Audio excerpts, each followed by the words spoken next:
Hello, hello mga mi. Tara samahan niyo ako mamalengke. Laking tuwa ko nung pagdating ko sa palengke, nakakita ako ng kadyos. Kardis ang tawag namin mga Ilocano.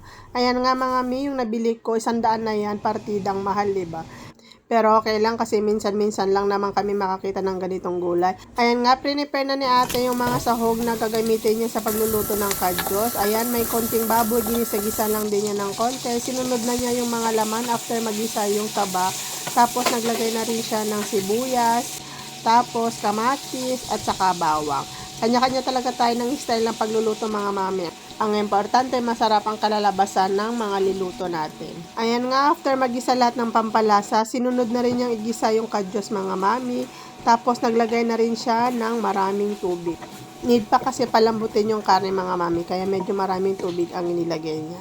So, after niya maglagay ng tubig, naglagay na rin siya ng bagoong isda. Mahilig talaga kami mga Ilocano dito. Ito yung hindi nawawalang pampalasa sa aming kusina.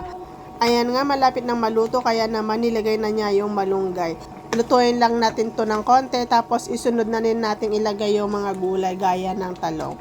Hindi ko pala alam ang tawag dyan sa kalalagay na yan mga mami na gulay. Kayo na pong bahalang maghanap kung anong tawag dyan. Ayan nga, nilagay na niya yung ibang gulay gaya ng talong. Tapos lutuin lang natin ito ng konti.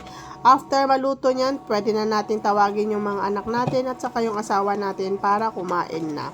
O di ba mga mami, sa pagluluto parang ang bango-bango na niya. Ayan nga, nagsandok na ako ng kanin at naglagay na rin ako ng ulam sa aking mangkok. After kong magsandok, sumunod naman yung asawa kong kumuha ng ulam niya. Ayan na nga yung kanyang nakuha at ito yung sa akin. Kain na!